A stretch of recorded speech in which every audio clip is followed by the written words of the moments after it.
تكاد السماوات يتفطرن من فوقهن والملائكة يسبحون بحمد ربهم ويستغفرون لمن في الأرض ألا إن الله هو الغفور الرحيم إنهم Allohning farishtalari juda buyuk maxluqotdir. Alloh taolo aytadi: Osmonlar Allohning buyukligiga va kofirlarning kufr so'zlari uchun yorilib ketishga yaqin qolmoqda. Farishtalar esa Robbilariga hamd sano aytib, u zotni barcha ayb va nuqsondan poklaydilar. Farishtalar Allohga hamd sano aytish bilan birga yana nimalar qilishadi? Yerdagi mu'min musulmon kishilar uchun Allohdan mag'firat so'raydilar. Biz Allohni juda qattiq yaxshi ko'ramiz. Qarang, Alloh taolo biz uchun istig'for aytadigan farishtalarni yaratib qo'yibdi. E'tibor bering. Allohning mukarram bandalari bo'lgan farishtalar Allohga duo qilib, bizning gunohlarimiz mag'firat bo'lishini Allohdan so'raydilar. Shunday ekan, farishtalar ham bizlar uchun juda suyukli. Osmonlar va yerlar Allohning buyukligidan yorilib ketay deydi.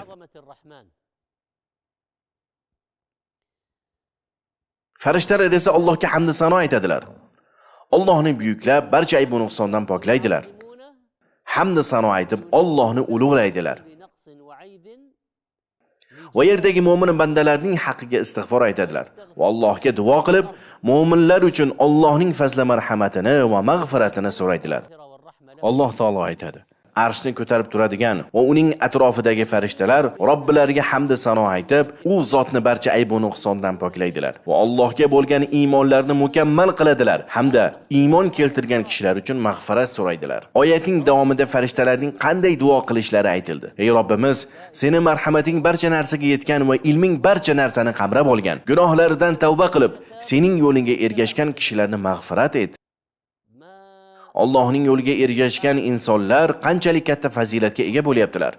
Ular shayton yo'liga yurishmagan, balki islom dinini, Qur'on yo'lini tutishgan, payg'ambar sunnatini ushlashgan, shirk va bid'at xurofotlardan yiroq bo'lishgan, tavhidga, islomga, Qur'on va hadisga amal qilishgan. Ana shunday kishilar quvonsinlar, chunki ularning haqqiga farishtalar duo qiladi.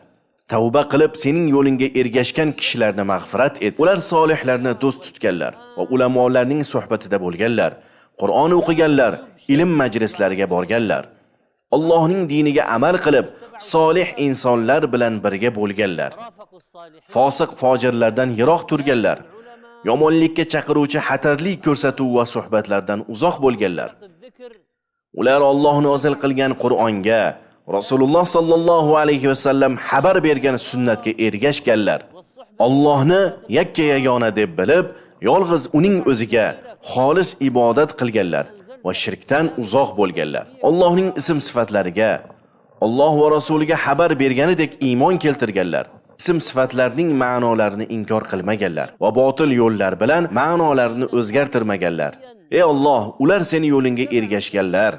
Sen ularga bayon qilgan va o'zingga rozi bo'lgan islom diniga amal qilganlar. Farishtalar ana shunday kishilar uchun Allohdan mag'firat so'raydilar. Ular Allohga ibodat qilishda ham, odamlar bilan muomalada ham va hayotning hamma jabhasida Allohning yo'liga ergashganlar. Ular halol ishlarni qilishda ham, harom ishlardan tiyilishda ham Allohning diniga amal qilganlar. Ular sekulyar ilmoniylarning yo'lidan uzoq bo'lganlar. Kommunist mulhidlarni har qanday suhbatidan va turli botil fikrlardan uzoq bo'lganlar. Ular Allohning to'g'ri diniga ergashganlar. Zalolatga ketgan toifalarning e'tiqodidan, mushrik kofirlarning yo'lidan yiroq bo'lganlar. Xullas ular tavhid va sunnatni mahkam tutganlar. Bid'at xurofotlardan, adashganlarning yo'lidan uzoq bo'lganlar. Ey Alloh, ular faqat sen o'zing buyurgan yo'lingda bo'lganlar. Albatta, mana shu mening to'g'ri yo'limdir. Bas, shu yo'lga ergashinglar. Boshqa yo'llarga ergashmanglar. Ular sizlarni Allohning yo'lidan adashtirur.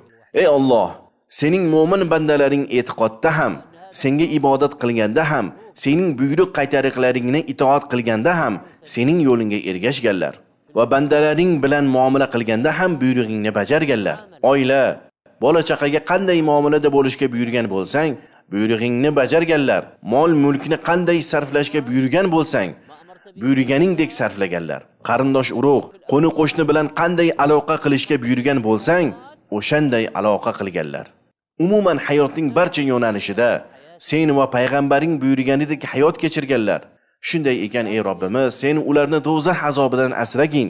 Farishtalar mu'minlarning haqqiga duo qilishda davom etib deydilar: Ey Robbimiz, sen ularni ham va ularning ota-onalari, juft halollari va zurriyotlaridan bo'lgan solih kishilarni ham o'zing ularga va'da qilgan abadiy jannatlarga kiritgin. Albatta sening o'zinggina qudratli va hikmatli zotsan. Farishtalarning duolari shu bilan tugamaydi, balki duoning davomida aytadilar: O'zing ularni barcha yomonliklardan asragin va kimni o'sha qiyomat kunida yomonliklardan asrasang, haqiqatan unga rahim qilibsan. Mana shu holat inson uchun juda buyuk muvaffaqiyatdir. Qorilardan biri Xalaf ibn Hisham al-Bazzar ustozi Salim ibn Isoga Qur'onni o'qib o'tkazayotganida ushbu oyatga keladi va farishtalar iymon keltirgan kishilar uchun istig'for aytadilar. Ustoz bu oyatni eshitganida yig'lab yuboradi. So'ng shogirdlarga qarab deydi: Ey Xalaf, mu'minning qadri Allohning huzurida bunchalik qadrli bo'lmasa, mu'min kishi to'shagiga yotib uxlaydi, farishtalar esa uning haqqiga duo qilib Allohdan mag'firat so'raydi. Mu'min kishi qanday amallar qilganida farishtalar uning haqqiga duo qiladilar. Kelinglar, mana shu amallarning ba'zilariga to'xtalamiz.